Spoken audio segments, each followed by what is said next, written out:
Bonjour à tous, ou plutôt rebonjour si vous étiez déjà avec nous ce matin. Nous sommes le 10 mars, c'est le deuxième et dernier jour du Salon de l'immobilier à l'Espace Cara et c'est déjà la dernière interview, le dernier échange dans le cadre de ce salon de l'immobilier.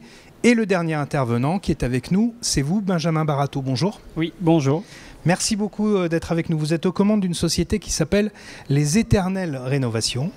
Et le sujet que nous avons choisi d'aborder avec vous aujourd'hui, nous l'avons intitulé de la façon suivante. Pénurie de main-d'œuvre, solitude du patron, comment s'en sortir dans la jungle de l'entrepreneuriat. Votre société, Les Éternelles Rénovations, pour commencer, c'est une société qu'on connaît déjà en Charente, mais qu'on connaît sous un autre nom, le nom de Domus Rénovation. Expliquez-nous d'abord pourquoi vous avez changé de nom. Oui, alors on a été obligé de changer de nom parce qu'il y a une entreprise en fait qui a un droit d'antériorité sur le nom, tout simplement. Donc du coup, on a dû appliquer la loi, donc on est devenu Les Éternelles Rénovations.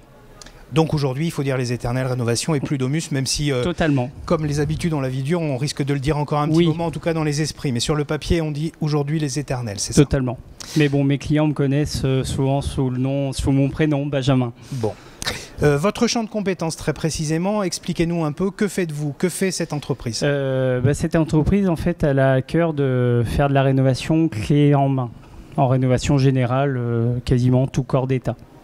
Parce qu'on est passionné vraiment par la réno de caractère, les maisons en vieille pierre, les biens un petit peu atypiques qu'on peut trouver sur le secteur d'Angoulême. Donc c'est plutôt l'ancien, votre domaine, et c'est des prestations de quel type? De tout type? Tout type. Expliquez-nous. On peut aller de la maison de maître à une division de maison, à refaire un immeuble complet sur le secteur centre d'Angoulême. Combien êtes-vous dans cette entreprise aujourd'hui? Nous sommes actuellement 13. 13 personnes, oui. Et vous êtes un jeune patron, mais un jeune patron. Oui. Quel âge avez-vous? J'ai 31 ans. Vous pouvez nous décrire un petit peu votre parcours? Oui, je suis né d'une famille où mon père a eu sa société de peintre en bâtiment pendant 20 ans. Et puis, du coup, j'ai décidé de prendre la voie de l'entrepreneuriat dès le plus jeune âge parce que ça m'intéressait. Et je suis passé par les Compagnons du Tour de France en peinture. Et ensuite? Et ensuite, j'ai quitté pendant un moment un petit peu l'entrepreneuriat du BTP où j'ai travaillé dans une centrale alimentaire. Et un matin, je m'étais toujours dit que vers mes 30 ans, c'est là où le bâtiment manquerait certainement de personnes qualifiées. Et je ne me suis pas trompé, hein, c'est le cas aujourd'hui, et que ça serait aussi un moment d'abondance de travaux et de rénovation. Parce que ça ne s'arrête jamais, on a toujours besoin de rénover les maisons. Et avec les années où il y a eu énormément de constructions neuves, on se doutait qu'on allait revenir à de la rénovation parce que les centres-villes ont énormément de maisons à l'abandon et c'est quand même des mètres carrés qu'il faut exploiter aujourd'hui, surtout à une période où on parle d'écologie. Et à l'heure où on parle beaucoup de crise immobilière, on en a beaucoup parlé dans les colonnes de Charente Libre ces derniers mois, vous êtes une entreprise qui a du travail, qui proposait du travail, qui est capable d'avoir un carnet de commandes assez bien rempli? Ah oui, totalement. On a un carnet de commandes qui est actuellement pour les 13 personnes rempli jusqu'au mois de septembre. Et on est sans cesse en train de chercher du nouveau personnel justement pour réduire ce carnet de commandes, pour répondre aux nouveaux clients qu'on aurait pu actuellement avoir par exemple sur le salon. C'est-à-dire qu'aujourd'hui, vous nous avez dit que vous êtes 13 dans cette entreprise, mais oui, vous auriez la capacité d'avoir davantage de personnel, c'est ça? Totalement. Je pense qu'aujourd'hui, on sera en capacité d'avoir 5 personnes qualifiées au moins en plus. Et alors, à votre avis, pourquoi vous peinez à recruter? Pourquoi c'est compliqué de recruter? Alors, justement, par le biais de mon apprentissage, j'ai eu l'occasion de découvrir ça il y a déjà au moins une quinzaine d'années. Ça fait longtemps que les métiers du BTP sont laissés à l'abandon. J'ai connu cette époque aussi où le métier du BTP, c'était une voie de garage. On disait, vous n'êtes pas bon à l'école, et allez-y, faites un métier du bâtiment. Le problème, c'est qu'aujourd'hui, c'est un métier ultra valorisant. On a des grilles de salaire qui n'ont fait qu'augmenter. Avec des très beaux salaires. Vous êtes plombier, vous pouvez très très très bien gagner votre vie. Alors ça veut dire quoi très concrètement? Par exemple, vous nous dites que vous pourriez embaucher 5 personnes de plus. Oui. Aujourd'hui, c'est des personnes qui peuvent gagner combien? Ah bah clairement, nous en ce moment, on a des salariés qui sont très expérimentés, donc très efficaces, qui passent la barre des 2002 à aller jusqu'à des avantages véhicules de fonction. Ça peut monter jusqu'à 2500 €. Donc à 2500 €, on peut être embauché chez vous. Et si demain, vous avez 5 personnes qualifiées, vous pouvez les embaucher? Totalement. Mais est-ce qu'il y a des compétences qui sont très techniques? Est-ce que c'est une raison qui fait que vous avez du mal à recruter parce que les compétences sont trop techniques? Oui, totalement, parce que en fait, la rénovation, c'est vraiment, faut avoir quelques années d'expérience. Dans le BTP, pour donner une idée, pour être excellent, et il faut être passionné déjà, il faut une dizaine d'années d'expérience. Donc aujourd'hui, pour rattraper ce retard, c'est pas, on peut pas faire de méthode accélérée. Il faut vraiment avoir une dizaine d'années d'expérience, de l'assurance. Et puis c'est un métier ultra polyvalent. Un salarié a besoin aussi de gérer un petit peu de la clientèle. C'est pas un métier où on vient juste avec sa caisse à outils. On rénove. On doit avoir un savoir-être, un savoir-faire. C'est vraiment très complet. Donc c'est des compétences qui sont rares. Mais alors pour expliquer un petit peu plus en détail, potentiellement ces 5 personnes doivent avoir quel type de profil? Quel type de profil? Bah, nous, clairement, on n'a pas de... On veut des personnes qui sont dynamiques. On veut vraiment des personnes qui ont une très bonne image de l'entreprise. Aussi, ça compte que quand ils descendent de la voiture, le client soit en confiance parce qu'on rentre dans l'intimité des clients. Comme je dis à mes clients, on vit avec eux quand même pendant plusieurs mois sur certaines rénovations. Donc, il faut vraiment que le feeling passe. Et le savoir-être aujourd'hui est beaucoup plus important pour nous dans notre société que le savoir technique. Ça passe vraiment en deuxième. Oui, vraiment. Parce que nous, les compétences, on peut les emmener. On a des personnes qui sont très qualifiées, qui ont des dizaines, voire des vingtaines d'années d'expérience. Donc, il n'y a pas de souci pour leur apporter le petit plus. Les 13 personnes qui sont chez vous, c'est plutôt des gens expérimentés ou des gens pas aussi jeunes que vous, j'allais dire, plus âgés? Alors, il n'y a pas très longtemps, effectivement, on a fait rentrer des personnes plus âgées qui sont à... On a un électricien qui a à peu près 5 ans de la retraite. On a un peintre qui a 6 ou 7 ans encore devant lui aussi. Et après, on a effectivement beaucoup de trentenaires de la même âge que je peux avoir. Et les contrats que vous proposez, que vous pouvez proposer à ces 5 personnes que vous êtes potentiellement capable de recruter, c'est des contrats stables? Oui. Parce que souvent on dit que dans le milieu du bâtiment, on a le sentiment que les gens qui sont recrutés pour le temps d'un chantier en contrat précaire. C'est pas ce que vous proposez, vous, c'est ça? Non, totalement. Nous, on propose du CDI. Moi, j'ai cette projection d'une entreprise familiale, en fait. Donc, j'ai envie de garder les personnes, de créer des liens forts avec eux.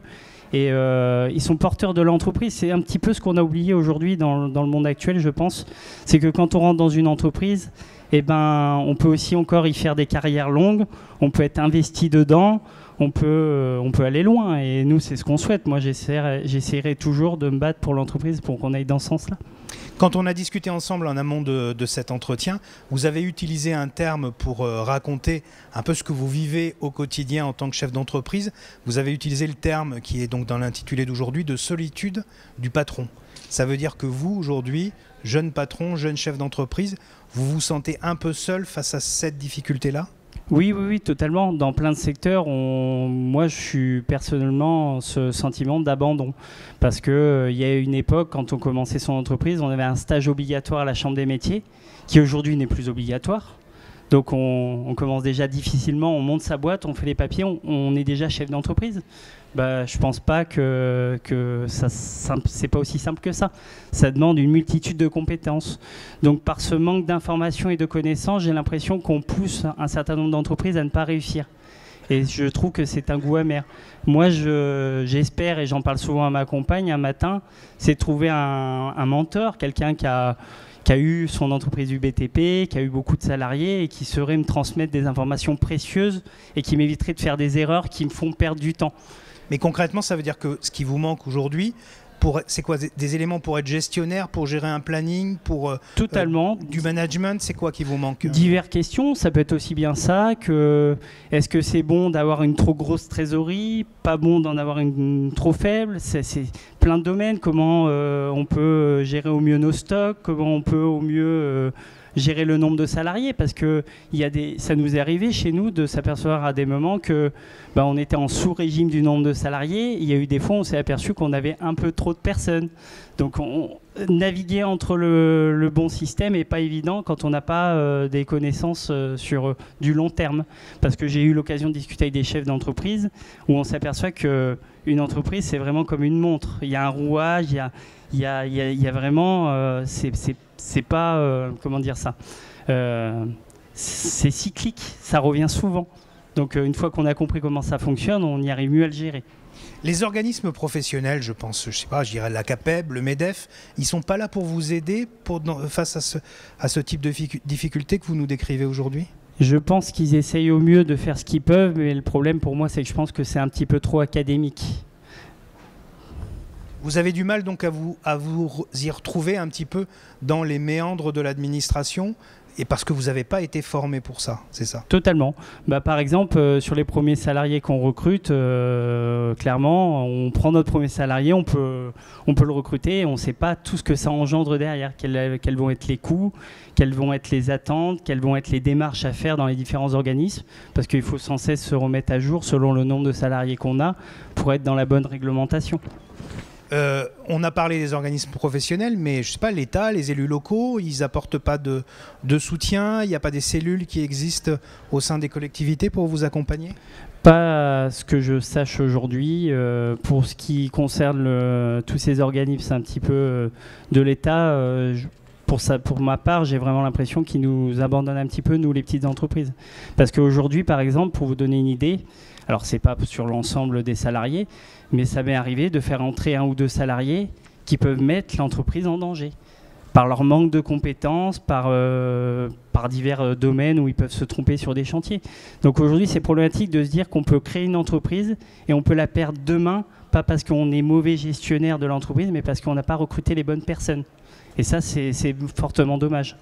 Et pour se séparer de ces personnes, vous êtes aussi confronté à une difficulté, c'est que finalement, vous ne savez pas faire. Non, totalement, parce qu'on est un petit peu bloqué en termes de loi, ce qui est très bien, qu'il y ait des lois qui bloquent qui empêchent les patrons de licencier les salariés comme ils veulent. Mais le problème, c'est qu'aujourd'hui, un salarié qui a envie de partir, il vous dit demain au revoir, il peut partir demain. Nous, on ne peut pas. Ça veut dire, alors vous êtes assez pessimiste, enfin on a un discours assez pessimiste, mais ça veut dire qu'aujourd'hui, de votre point de vue, choisir d'entreprendre comme vous l'avez fait, c'est compliqué, c'est faire de terribles sacrifices ? Oui, totalement. Moi, je pense qu'aujourd'hui, clairement, entreprendre, il y a des très belles choses. Hein. J'en vis une expérience formidable parce que on doit devenir un meilleur humain, on doit se perfectionner dans plein de domaines très rapidement, on doit très rapidement se remettre en question parce qu'il n'y a pas un matin où on a un acquis et il reste là. J'ai, je dirais, quasiment tous les 2 mois une mise à jour interne où je dois modifier mon comportement, mon caractère, je dois apprendre à mieux dialoguer avec mes différents salariés, avec mes clients et d'autres domaines. Mais oui, c'est...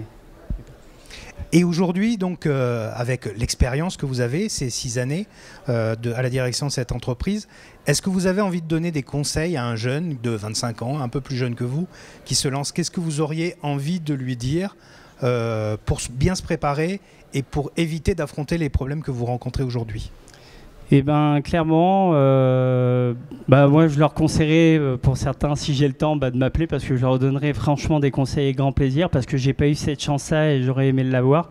Mais de ne pas hésiter, je pense, à se trouver quelqu'un d'expérience qui va pouvoir donner un petit peu de son temps et qui va être du temps précieux et qui, je pense, pour un jeune entrepreneur, est vraiment la clé. Hein, c'est sûr et certain. Tout ça ne vous donne pas envie de devenir salarié ou vous-même de redevenir salarié ? Vous y croyez quand même encore ? Oui, totalement. Non, moi, j'ai pas du tout envie de redevenir salarié parce que j'apprécie, je tiens mon destin entre mes mains et ça, j'apprécie fortement. C'est la valeur de l'entrepreneuriat pour moi aujourd'hui. Puis, je n'ai pas de limite dans mon domaine d'entreprise. Si j'ai envie qu'elle reste petite, elle peut rester petite. Si j'ai envie qu'elle grossisse, elle grossira. Il faudra certainement que je trouve d'autres méthodes d'emmener des salariés à venir chez nous et à grandir avec nous. Mais non, je désespère pas. C'est juste qu'aujourd'hui, j'ai peut-être pas toutes les clés. Comment vous envisagez, comment vous imaginez votre entreprise dans 2 ans, dans 5 ans, dans 10 ans ? Pour ma part, dans 1 an ou 2, moi j'aimerais bien qu'on soit dans le secteur de la Charente, j'aimerais qu'on soit les leaders dans la rénovation, clairement, je ne le cache pas. Et après, j'aimerais bien attaquer d'autres régions aux alentours en créant d'autres agences et en apportant le même savoir-faire et la même rigueur que j'essaye d'appliquer dans mon entreprise. C'est un secteur dans lequel il y a beaucoup de concurrence, vous êtes nombreux? Oui, totalement. Il y a beaucoup de concurrence, mais en même temps, il y a de la concurrence, mais ça peut être très différent d'une entreprise à une autre. Moi, j'essaye qu'on mette un point d'honneur sur le service après-vente et sur la qualité de ce qu'on fait et d'essayer vraiment de contenter un maximum nos clients, malgré qu'il peut y avoir aussi des expériences plus difficiles. Et il y a donc de la place, selon vous, pour tout le monde? Totalement. Moi, je pense qu'il y a vraiment du travail pour tout le monde.